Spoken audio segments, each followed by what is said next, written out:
Here is a number that should keep the Pentagon awake at night. In war games run by the Center for Strategic and International Studies, the United States military, the most powerful in human history, ran out of its most important long-range missiles in less than 1 week of fighting China over Taiwan. Not 1 week of losing, 1 week of fighting. Now, here's the number that should keep Beijing awake. The last time China's army fought a real, full-scale shooting war, Jimmy Carter was in the White House. It was 1979, and they lost. Welcome back to The Grid. I'm Jet Royce. Today, we are not counting tanks. We are not counting jets. Every channel does that, and every one of those videos is lying to you by accident. Because the numbers that decide a war between superpowers are not the numbers on the recruitment posters. Today, the real comparison. And the answer is stranger and more frightening than who has more. Hold this in your head for the next 8 minutes. The United States and China are both overrated, in opposite ways. America has the better military, but the weaker war machine. China has the bigger war machine, but an unproven, politically shackled military. The question isn't who wins the first battle, it's who survives the second month. And on that question, nobody, not the Pentagon, not Beijing, actually knows the answer. That uncertainty is the most dangerous thing in the world right now.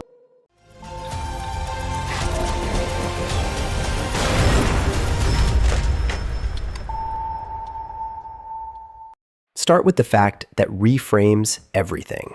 According to a U.S. Office of Naval Intelligence slide, whose authenticity a Navy spokesperson confirmed, first published by the War Zone in July 2023, Chinese shipyards hold roughly 23.25 million tons of shipbuilding capacity, against less than 100,000 tons in the United States.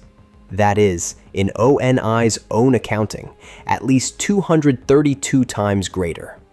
Let me translate that from bureaucrat into English. In 2023, Chinese shipyards delivered over 900 commercial ships. American shipyards delivered around 5. China already runs the world's largest navy by hull count. The Pentagon has assessed over 370 battle force vessels for China versus fewer than 300 for the U.S. Navy. The Congressional Research Service counted just 293 U.S. ships as of October 2025. But hull count is the boring part. The terrifying part is the replacement rate. Sink a Chinese warship, and the yard that built it builds another. Sink an American warship, and you may wait years. Because the U.S. has been building attack submarines at a rate stuck around 1.1 to 1.2 per year, when the Navy says it needs more than 2. Seth Jones at CSIS put it bluntly. China's defense industrial base is on a wartime footing. America's is on a peacetime footing. That's the whole ballgame, and we're 90 seconds in. But wait, if China's factories are so dominant, why do I keep saying America is still the better military? Because building ships is not the same as knowing how to fight. Hold that, we're coming back to it. First, the ammunition problem, and it cuts both ways. CSIS found the US would burn through its inventory of some long-range munitions, like the long-range anti-ship missile, in the first week of a Taiwan war, and it takes years to build more. This isn't theoretical anymore. The 2026 U.S. air campaign against Iran, Operation Epic Fury, reportedly consumed more than 1,000 of America's roughly 3,100 Tomahawk missiles, plus a large share of its Patriot and THAAD interceptors. And CSIS says rebuilding those stocks will take 1 to 4 years. The Navy even paused some weapons transfers to Taiwan to protect its own stockpiles. Meanwhile, China is running the other way.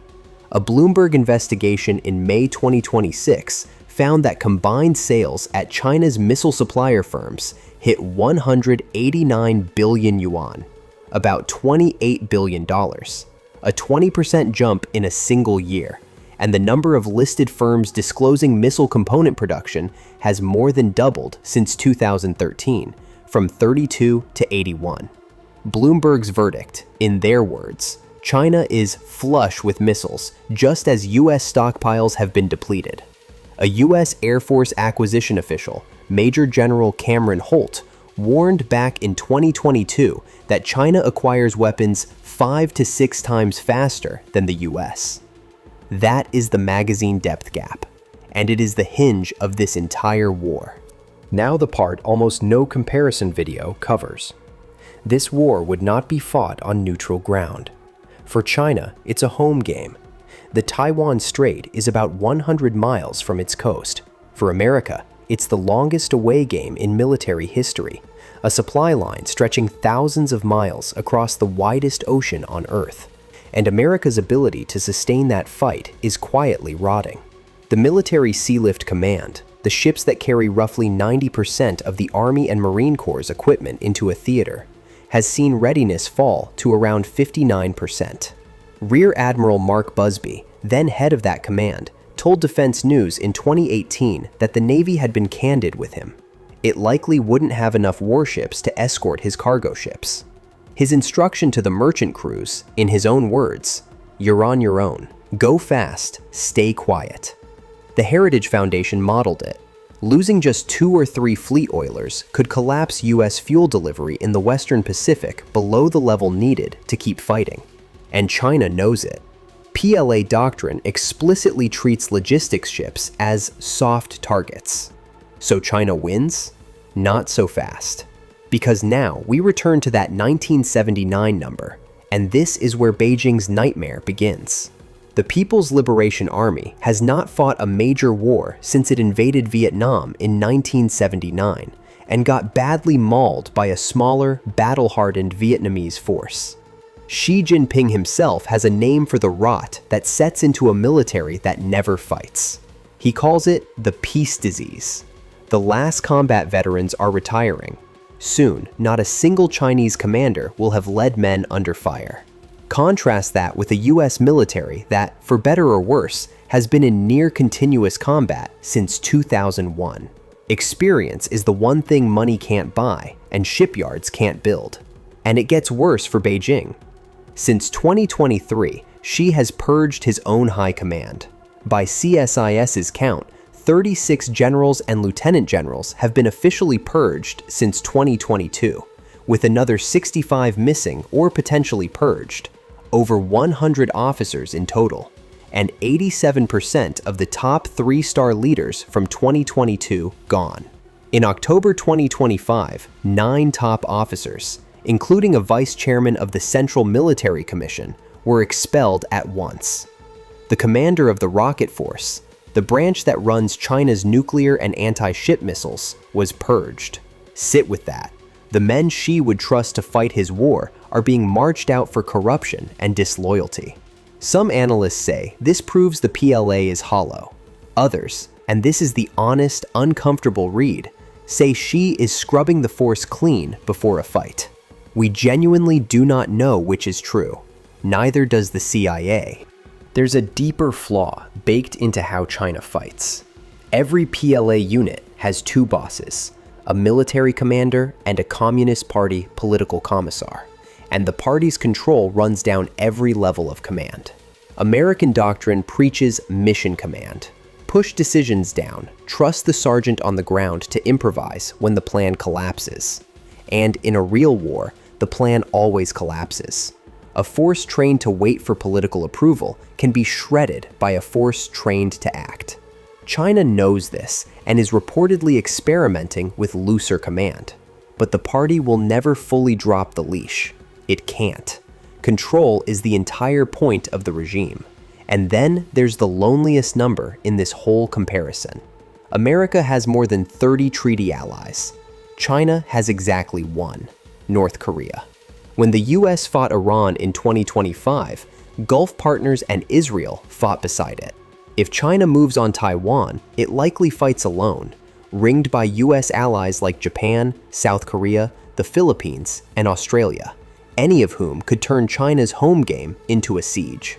But before America gets comfortable, China holds a chokehold on the US war machine itself. Beijing controls roughly 85 to 90% of the world's rare earth processing. Per the Pentagon, a single stealth F-35 needs 920 pounds of rare earth material. An Arleigh Burke destroyer, 5,200 pounds. A Virginia-class submarine, 9,200 pounds. In 2025, Beijing rolled out export controls explicitly targeting foreign militaries. And since December 2024, it has banned sales of gallium, germanium, and antimony, materials used in radars, night vision, and armor-piercing rounds, to the United States. Read that again. America builds its most advanced weapons using minerals its chief adversary controls. In a long war, Beijing could try to strangle the arsenal of democracy at the source. And hanging over all of it, the fastest nuclear buildup on Earth. The Pentagon says China has gone from roughly 200 warheads a few years ago to more than 600 by mid-2024, on track to top 1,000 by 2030. China now fields the DF-26 Guam killer and the new DF-27, which the Pentagon assesses can reach parts of the US mainland. For the first time, the American homeland is not a sanctuary. That's what makes this comparison different from everyone before it. Escalation has nowhere safe to go. So who wins? Wrong question. Here's the right one. The CSIS war games, run 24 times, suggest the US and its allies could stop a Chinese invasion of Taiwan. But at a cost so brutal, the report called it a possible Pyrrhic victory. The US and its allies lost dozens of ships, hundreds of aircraft, and tens of thousands of service members, typically including 2 aircraft carriers. A superpower bled white in a matter of weeks. And China would very likely lose the invasion, with the failure possibly threatening the survival of the Communist Party itself. That's the chilling truth. This isn't a matchup where one giant is strong and one is weak. It's 2 giants, each terrifyingly strong exactly where the other is dangerously exposed. America can win the first battle and still lose the war of production. China can build the fleet and still lack the experience, the allies, and the trust to use it. Both sides have studied the other's weakness. Both sides believe they might win, and history's most catastrophic wars have always begun right there. Not when one side is confident, but when both sides are. The most honest thing anyone can tell you about a US-China war is that nobody knows who wins.